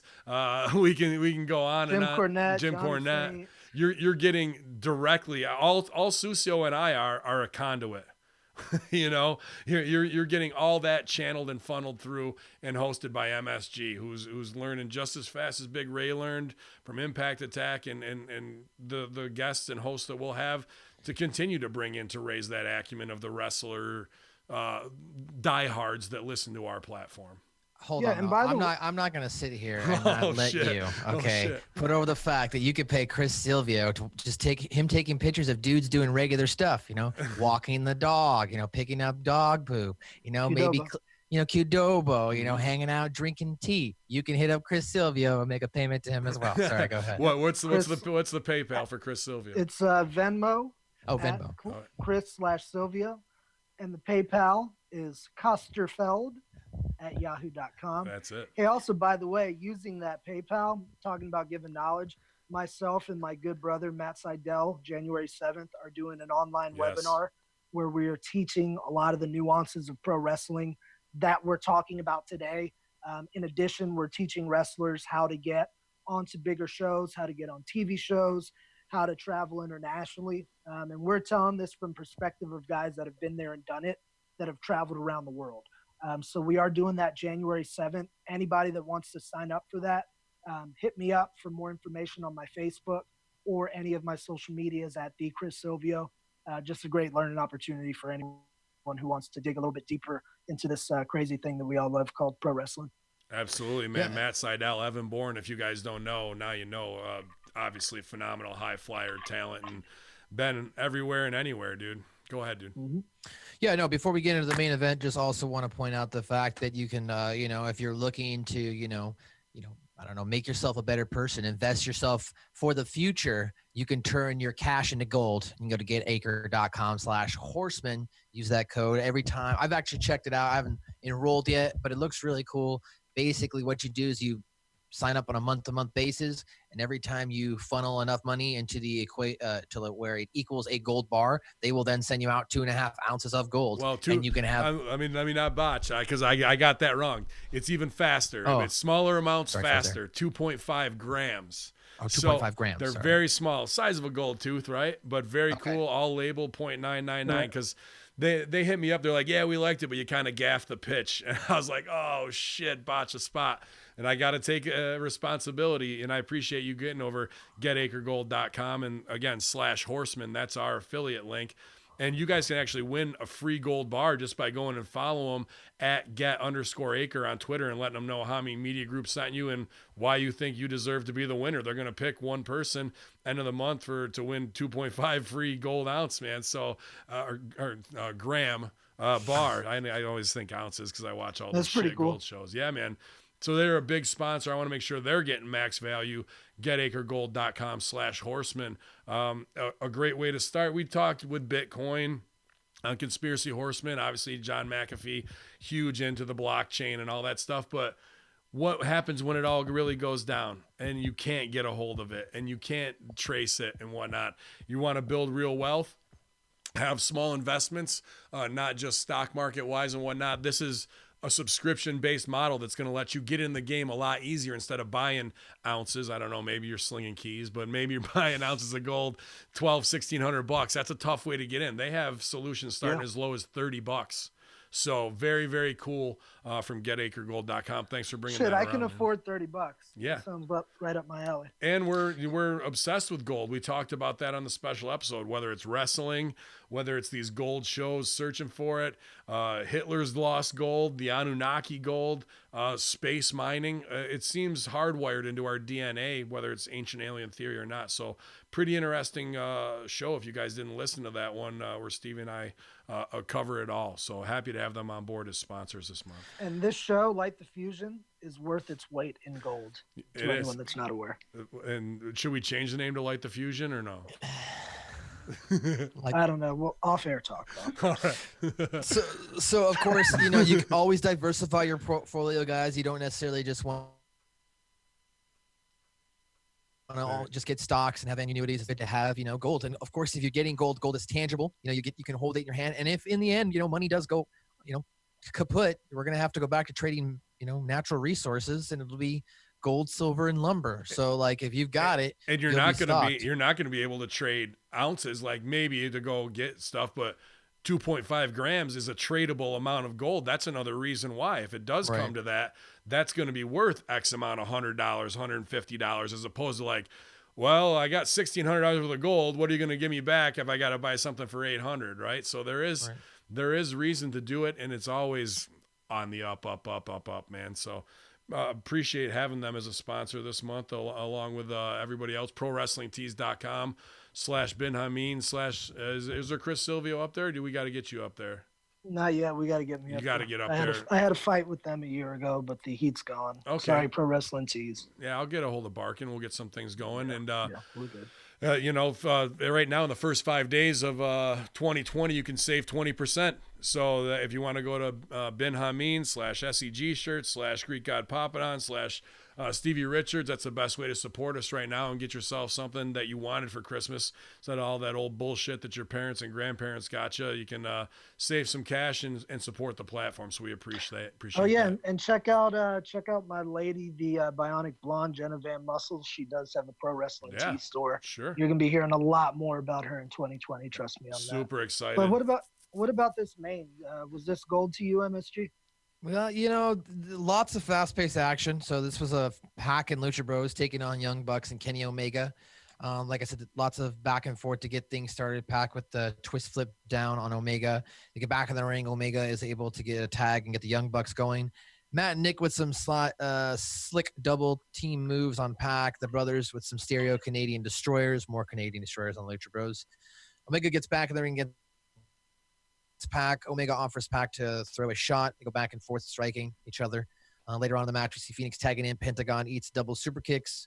Phoenix with a double cutter onto Matt and Nick. Omega with a snapdragon onto Phoenix. Hits a rolling cutter by Phoenix. Pac tags back in, hits the black arrow, hits the cover, but the Bucks break it up to pinfall. Let's stop. You got to stop reading this copy like that. You got to start reading it like a wrestler. Go back about 3 lines in that fucking sequence. All right, so Phoenix tags in. Pentagon eats double super kicks. There it is. Phoenix tags in. Boom. Double super kick on head. Keep going. Feel the rhythm. Then insert the word fuck. Yeah. And then hit him with the fucking boom. Go. Phoenix with a double cutter. Then the Mac comes back in, hits him with the snapdragon on the Phoenix. Bing. Hit the rolling cutter by Phoenix. Boom. Boom. Pac tags back in. Boom. Hot. Hits the black arrow. Goes for the cover. Bang. 1, 2, fuck you. Go. 1, 2, fuck you. Kick out. Go. Phoenix tags in, flies off the top rope. Ha-cha. Yep. Ha-cha off the face. Boom. And then Omega kills it with the one-winged angel and covers for the pinfall. 1, 2, fuck you, go home. Yep. You feel the difference in how you just read that? Yeah, I know. That's how they're doing it all day long. Bing, fuck you, hit him with that. No, stun, come back, drop kick, up, over, nope, tag, hot, come back in, boom, you hit him out, lay him out, come back in, double. Like you watch them call it, that's exactly how it's called, right, Sil? All right, Phoenix is going to hit him with the double cutter deal. Give me the one-wing angel boy, and that's it. Yeah, that was killing me to hear him read it like copy when I know how they're fucking. Sorry, I'm not a wrestler. That's fine. That's why I'm trying to. I was like, that's a big lesson for you today. I'm not gonna put. Well, I'm not probably gonna ever put together a match. That's not something I said, probably. There's some fucking famous last words I've said a couple times. Hey, you know what's another funny word that's getting thrown around now when talking about your match backstage? The word boy. I mean, I don't know if you've run into this, but that's very popular now with a lot of guys that we've talked about their matches on both of these exciting brands, AEW and NXT. So it'll be something like, okay, you'll duck.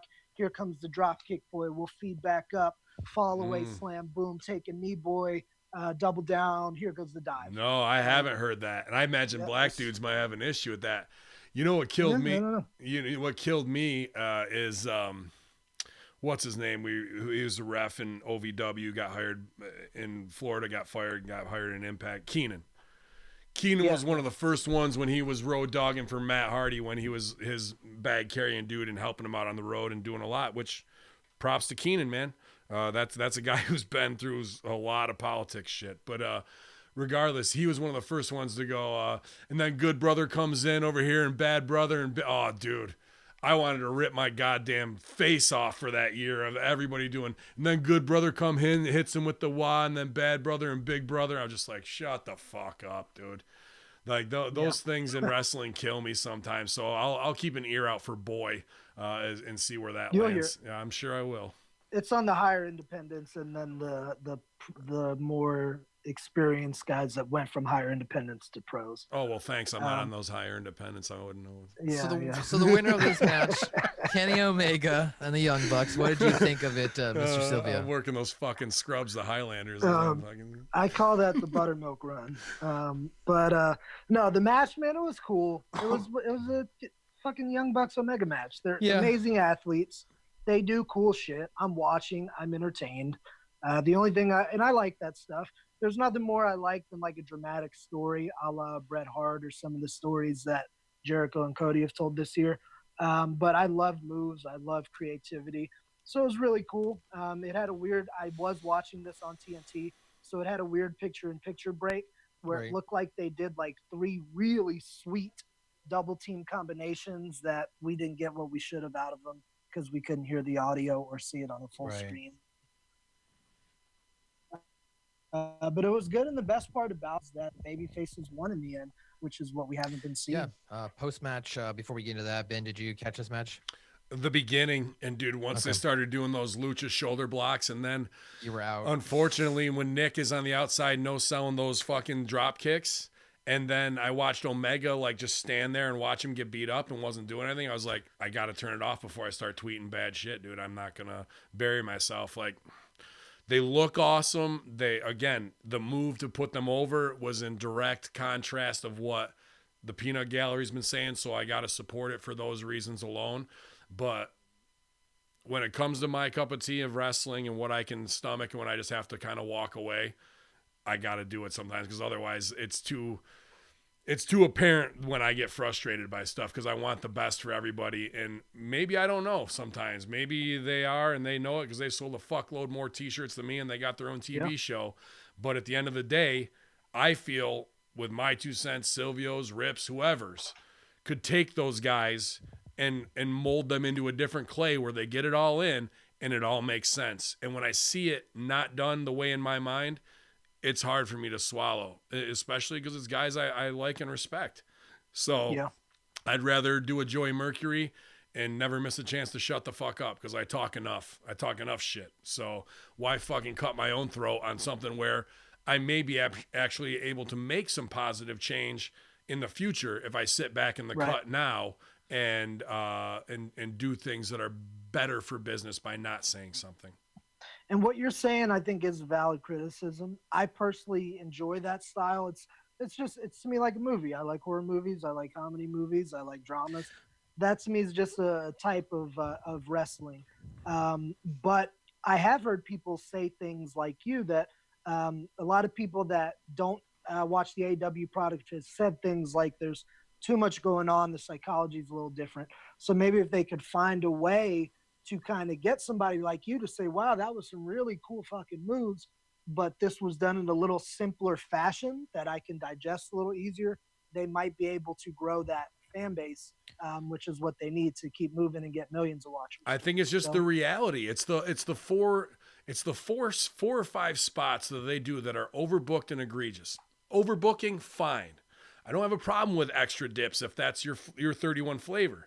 But the 4 or 5 that are no sold, that are just forgotten about and put in there, that's the problem. So if we're going to do a spot to no sell, then let's not do the spot. Let's do the rip. The threat of violence is just as important as violence itself. So set it up. Somebody reverse out and look athletic, because you're all sexy athletic fuckers. And it was like the move was there, but you were outsmarting it and out wrestling it. It's those 4 times that they hit the thing and either don't register and then don't sell that make me go, motherfucker, come on. Right. And I have to fucking turn it off before I get too hot and do something stupid, because they just need somebody after those matches. And we've heard about Jericho saying, you know, let's have the meeting and what we're doing wrong in this way. Well, we really need to, and it's going to sound embarrassing, even if they got to do it behind the scenes, we got to sit down and have tape review with Bucks Omega, Luchas, and say, you guys are so good, but here's the 4 things that have to change, because otherwise that's never going to appeal to the big broad audience. If they change those 4 or 5 things, that would have been a main event for the masses that you could show everyone. But because they don't, it's niche. It's very small. And nobody wants that in their business. They want to go bigger, no matter what excuse you say. Valid critique. Yeah, I mean, even just from the fan perspective, that's my biggest complaint. I like the style. Like, I like all the high flying stuff. I think it looks cool. I just want the moves to be impactful. Like, just give me that extra couple of seconds where the move means something, where they're gasping for breath, or, you know, they're grabbing at something, you know, at a body part. Show me, you know, over the course of the match that move itself had a impactful, you know, effect on the wrestler versus, you know, the GCW video. I don't know if you've seen that over the last week, where Jim Cornette got hot about another one about those 2, you know, professional wrestlers going back and forth for a good 3 minutes straight without selling anything. So that kind of wrestling, to me, it doesn't help me suspend the belief. Even if you're watching like a fight between Batman and, you know, and hit the faux Bane, you know, at least when they're hitting each other, the moves are being sold. They have a reasoning. Yeah. If they're not, then they tell that reason why later, you know, I was protected or I had this or whatnot.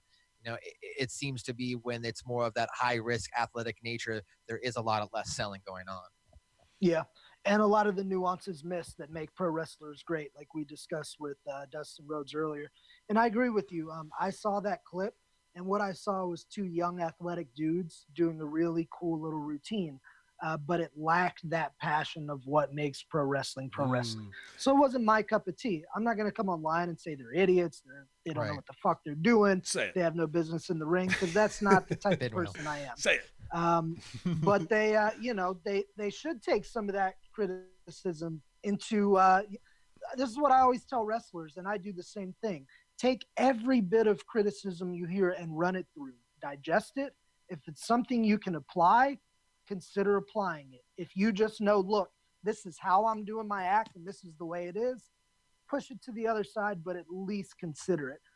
Same thing with this is what happened with Ospreay and Ricochet a couple years back, except for Ospreay and Ricochet were a bit more high level than these two guys. Exactly that. But it was the same thing. I didn't like it then, and I don't like it now, but it doesn't mean they're bad humans or even bad wrestlers. Just wasn't my cup.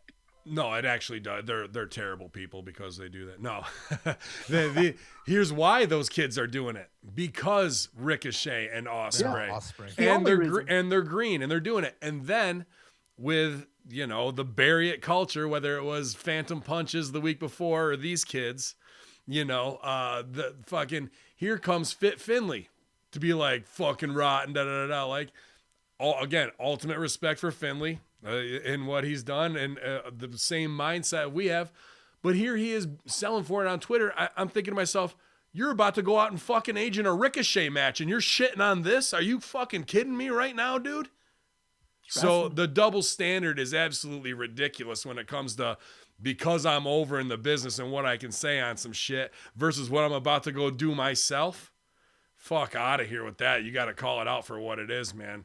Wrestling's monkey see, monkey do, and wrestlers tend to do whatever's hot at the time. When that Ricochet thing exploded, I can't count the number of matches that I saw try to create their versions of that. This is just an extension of that. People do it with bump spots. The no-selling stuff that drives you nuts now is just an extension of that. Like Rip used to tell us, everybody wanted to work like Dory Funk and Jack Briscoe. Then it morphed into Flair. Then everybody wanted to work like Brett or Shawn. Then everybody wanted to work like RVD or Cena, and it's just the way it keeps happening. Right now, everybody wants to do that no-selling, move style, and some can't do it as well as others. Me and Congo Kong work just like Cena. Hell yeah. Yes, you do. Kong Yeah, is a man, by the Dude, way. I love Kong. I saw that Finn Fitley tweet, and I almost tweeted from the Homie Media group. Oh, and, Yeah. and you're the one aging female matches? What? Yeah. Like, I almost wanted to say that, but, of course I didn't. But, Yeah, dude. like, I had the same thought. Like, oh, wow, that's kind of a double standard for you to come out and say that's rotten, but you're the one Crazy, on the other hand, right? producing some other stuff. Crazy. So post-match, Cody comes out. This is, again, more of the being the elite stuff. And if you don't watch the show, you don't get it, which I'm not saying people need to, or that they shouldn't be shown that's on TNT. But Cody comes out, celebrates with the group. Paige tells commentary, that he's heading out. The guys are calling for Paige to come down to the ring. Paige gives him a thumbs up and says, I didn't do anything, though, so he doesn't go to the ring. And that's how AEW goes off the air.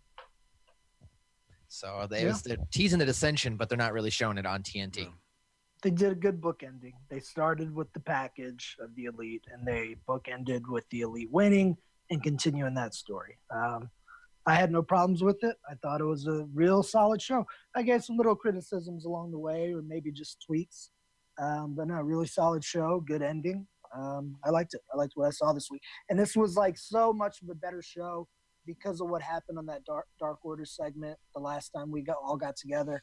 That left such a stink on it that a lot of wrestling fans still have. And I think this week's show kind of cleared the air and Febrezed it a little bit. Yeah, I agree fully on that, man. It definitely pivoted away from all that bad PR, and they came out of it, brushed themselves off, and stuck the landing a lot better than others could do, Absolutely. Where WWE is going to, I don't know what they're going to do with all the gay controversy, good, bad, ugly, and shock value, as their show just looks like they're doing ribs for themselves and they don't care about the audience. At least AEW's listening to criticism, trying and applying.